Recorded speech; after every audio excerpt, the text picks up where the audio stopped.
안녕하세요. 움직임연구소 소장 김박입니다.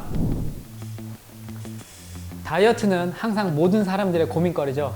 특히 날씨가 더워져서 옷이 가벼워지는 계절이 가까울수록 그동안 저축해놓은 이 뱃살이나 허벅지살이나 팔뚝살은 정말 심각한 고민거리입니다. 저도 유튜브 처음 시작할 때는 70kg를 확 넘었었거든요. 그래서 그런지 영상에서 보니까 살이 너무 쪄 보이더라고요. 그래서 5kg 정도를 빼서 현재는 64kg에서 65kg을 유지하고 있습니다. 이때 유튜브에서 살 빼는 운동법을 찾아보니까요, 진짜 이 살 빼는 운동 영상들이 어마무시하더라고요. 조회수가 몇백만 명에서 적어도 몇십만 명이 조회한 영상들이 막 쭉 나열되는데요. 하나같이 제목과 썸네일이 10분에서 30분 정도 매일 자기 운동 영상을 따라하면 살이 무조건 빠진대요. 그것도 뱃살을 빼고 싶으면 뱃살을 집중적으로, 허벅지살 빼고 싶으면 허벅지를, 팔뚝살을 빼고 싶으면 팔뚝살을 자기네 것만 하면 4주에서 12주 안에 원하는 만큼 빼준대요. 그래서 저도 너무 혹하는 문구에 이끌려서 저도 모르게 버튼이 눌려지더라고요. 그래서 유명한 영상들을 몇 개 봤습니다. 그랬더니 하시는 말씀들이, 뱃살 빼고 싶으세요? 그럼 저랑 복근 운동이에요. 허벅지 빼고 싶으세요? 그럼 저랑 스쿼트예요. 이런 영상들을 보고 깜짝 놀랐습니다. 에이, 설마 아직도 저런 말을 믿는 사람들이 있을까? 그냥 기분 전환으로 보는 거겠지, 그렇게 생각했는데요. 근데 이게 몇천 개에서 몇백 개씩 달려있는 댓글들을 보니까 반응들이, 정말로 이렇게 10분씩 하라는 운동 매일 하면 특정 부위 살이 빠지는 거죠? 정말 열심히 이 운동들만 꾸준히 할게요. 너무나 감사합니다. 효과 봤어요. 이런 댓글들이 참 많더라고요. 하지만 이런 얘기는 다 여러분들을 자극적인 제목으로 낚시하는 거짓말의 가능성이 큽니다. 왜 그런지 이제부터 말씀드릴게요. 여러분들은 유튜브라는 정보의 홍수 안에서 진짜 정보와 가짜 정보를 구분할 수 있는 눈을 기르셔야 합니다. 왜냐하면 여러분들의 몸의 건강과 다이어트에 필요한 노력을 잘못된 거짓 정보 때문에 헛되게 하면 안 되잖아요. 보시는 것처럼 매사추세츠 대학교의 캐치 교수님의 윗몸 일으키기 운동은 복부 지방세포에 영향을 주지 못한다는 1984년에 쓴 연구가 버젓이 지금도 존재하는데, 2021년에 뱃살 빼기 위해 복부 운동이라뇨. 앞서 말씀드린 유튜브 영상들 다시 한번 보세요. 하나같이 근거를 말해주지 않습니다. 그냥 당연히 이쪽 근육 많이 쓸 거 아니야? 그럼 그 근육에 더 많은 에너지가 필요하겠지. 그럼 당연히 그 근육 안에 에너지는 다 사용돼서 고갈될 것이고, 그 다음에 그 근육들에 가까이 있는 요 지방들을 에너지원을 사용해서 살이 빠지지 않겠어? 라는 그들만의 과학적 근거는 1도 없는 이 뇌피셜로 다이어트에 목마른 여러분들을 현혹하고 있는 겁니다. 저는 그렇게 생각합니다. 실제로 우리 몸은 음식을 먹고요, 그것을 탄수화물, 단백질, 지방으로 바꿔서 에너지원으로 사용하고 있습니다. 그리고 나서 사용하고 남은 이 잉여 에너지원들을 간, 근육, 그리고 지방에 저장을 해놓는 것이죠. 우리가 살을 뺀다는 거는요, 이 몸에 축적되어 있는 지방을 에너지원으로 많이 사용해야 하는데요, 우리 몸은 에너지원을 탄수화물, 지방, 그리고 단백질 순으로 쓰게 되어 있습니다. 이유는 없어요. 우리 몸은 그렇게 세팅이 되어 있습니다. 그 중에서 우리가 없애고 싶어하는 지방을 많이 소모시키는 운동과 생활 패턴을 잘 세팅하고 유지하는 것이 다이어트에서 가장 중요한 이유죠. 왜? 몸은 그렇게 세팅이 되어 있으니까. 그래서 지방은 우리가 운동을 할 때 사용하는 주요 에너지원이 ATP로 바꾸는 요소들이 인슐린, 글루카곤, 그로스 호르몬, 카테콜라민, 렙틴 등 이 다양한 지방 대사 호르몬들이 잘 역할을 해야 지방이 잘 빠져요. 근데 이 호르몬들은 전신의 혈관을 타고 다니면서 우리 몸에 보관되어 있는 지방들을 끌어다가 에너지원인 ATP로 바꾸도록 세팅되어 있습니다. 특히 이렇게 지방을 ATP로 바꾸어 운동을 할 때 에너지원으로 사용하는 경우에는요, 주로 상체에 있는 지방을 우선적으로 사용하게 설계되어 있어요. 쓰는 쪽 지방을 쓰는 게 아니고. 반대로 우리가 과식하고 운동을 안 하면 이 남은 에너지를 복부와 상체에 집중적으로 저장을 먼저 해놓고요. 그래서 인체의 지방 중에서 50%가 이 상체에 축적되어 있는 이유죠.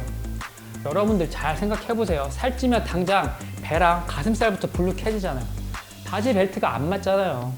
이 유튜버님들 이론이 맞다면 하루 종일 테니스를 하는 테니스 선수들은요, 한쪽 팔 근육만 많이 쓰니까 그쪽 팔은 엄청 날씬하고요, 반대편 팔은 상대적으로 더 살쪄 있어야 하죠. 그런데 그렇게 살 빠지던가요? 살이 찌던가요? 그냥 전신의 살이 다 찌거나 빠지죠. 특히 뱃살이랑 가슴살과 같은 상체 쪽으로. 또 일반인 분들이 100만 원이 넘는 개인 PT를 할 때 막 프로필 사진 찍기 위해서 혹독하게 식단 조절하면서 빡시게 스쿼트 하고 벤치프레스 하고 이런 운동을 1개월에서 3개월 이상 꾸준히 하면 살 빠지죠. 특히 배랑 가슴 쪽의 상체가. 그게 우리 몸에 지방을 만들거나 사용하는 메커니즘입니다. 관련한 연구 논문들도 제가 말씀드린 결론과 거의 유사한 연구 결과를 주장하고 있어요. 왜? 우리 몸은 그렇게 생겨 있으니까. 스쿼트를 미친 듯이 운동한다고 허벅지 살만 더 빠지지 않아요. 오히려 허리살이랑 가슴살 같은 상체에서 살이 더 많이 빠져요. 물론 운동 프로그램을 특별하게 세팅하면 부분적인 지방을 더 많이 뺄 수 있다는 건 그런 건 좀 가능할 수 있어요. 물론 소수의 논문들에서 얘기하고 있지만, 그런데 이때는 엄청 고강도로 운동을 해야 해요. 여러분들이 보신 유튜브 영상에서처럼 웃으면서 할 말 또박또박 다 할 정도로 약하거나 중간 강도로 운동해서는 절대 안 됩니다. 그리고 이렇게 중간 강도로 운동해서 살을 빼시려면 최소 1시간 이상 안 쉬고 운동하셔야 해요. 물론 이렇게 운동하시면 상체에 살이 더 많이 빠지겠죠. 여러분, 살을 빼고 싶으세요? 몸에 이 덕지덕지 붙어있는 지방을 뜯어내고 싶으세요? 미시간 대학교 볼러 교수님의 2008년 연구와 미국 스포츠의학회 ACSM의 2001년 연구에 따르면요, 1kg의 지방을 없애기 위해서는 기존의 활동량보다 7,830칼로리를 더 쓰셔야 합니다. 한 번에 7,000칼로리 쓰실 수 없어요. 그럼 여러분들 죽어요. 그래서 전문가들은 일주일에 250g씩 줄여서 한 달에, 즉 4주에 1kg을 줄이는 것을 추천합니다. 이렇게 점진적으로 살을 빼셔야 몸도 이뻐지면서 건강도 안 해치고 요요도 줄일 수 있기 때문이죠. 그렇다면 일주일에 얼마큼 운동을 더 해야 지방 250g 더 뺄 수 있을까요? 최소 2000칼로리를 쓰셔야 해요. 주말은 좀 쉬어야겠죠?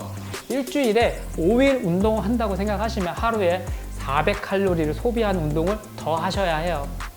75kg의 건강한 성인이 한 번 운동으로 400칼로리를 소모하시려면 엄청 빨리 걷는 속도인 시속 5.3km의 속도로 쉼없이 걷는다고 가정했을 때 무려 1시간 20분을 걸어야 하시고요.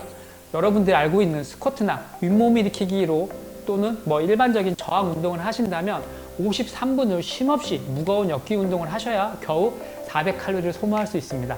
그런데요, 여러분들이 보셨던 그 저강도로 하는 스쿼트 15분은요 58칼로리, 20분은 100칼로리도 안 되고요, 또는 엄청 빡시게 그 스쿼트 운동을 15분 하시면 130칼로리, 20분 하시면 200칼로리밖에 소모가 안 돼요. 400칼로리 쓰셔야 하는데 이 정도 운동만 따라하면 살이 빠진다고요? 그것도 내가 원하는 부분의 살들이 더 많이 빠진다고요? 여러분, 이제는 다른 생각이 좀 드시죠? 그래서 저희가 이런 영상을 만들어서 말씀드리는 겁니다. 다른 분들이 고생해서 정말 혼신을 다해 영상을 만든 것에 저희 역시 진심으로 존경을 표하고요. 저희도 영상 하나하나 만드는데 이렇게 힘든데 저희는 절대 그분들의 유명함을 이용해서 무슨 어그로를 끌어 유명세를 얻고자 하는 것도 아닙니다. 믿지 못하시겠다면 결과만 보고 판단해 주세요. 저희 2년간의 영상들을 안 보셔도 되니까 제목이랑 썸네일들만이라도 한번 확인해 주세요. 절대 나쁜 의도로 만든 영상들이 없습니다. 하지만 저희가 좀 듣기 거북한 말씀들을 드린 영상들이 몇 개가 있죠. 예를 들면 전기치료를 너무 맹신하지 말아라. 전기치료 하실 시간 있으시면 차라리 내 몸에 맞는 운동을 찾아서 해라. 특히 만성 환자라면. 또 쇠막대기로 피멍이 나게 비비는 것은 치료가 아니다. 오히려 여러분의 모세혈관을 터뜨리는 것이다. 그러니까 피멍 안 들게 비벼라. 그런 치료사나 마사지사 만나면 저희 영상을 다시 한번 보시고 잘 결정하셔라. 이런 치료 기법들은 과학적 근거가 부족하기 때문에 주의를 하시라고 최대한 현존하는 가장 과학적인 근거에 기반한 보다 정확한 정보를 드리고 싶은 마음뿐입니다. 이번 영상도 마찬가지 이유입니다. 올바른 다이어트 방법을 하시는데 이번 영상이 여러분들에게 조금이나마 도움이 되었으면 하는 바람입니다. 시청해주셔서 감사합니다.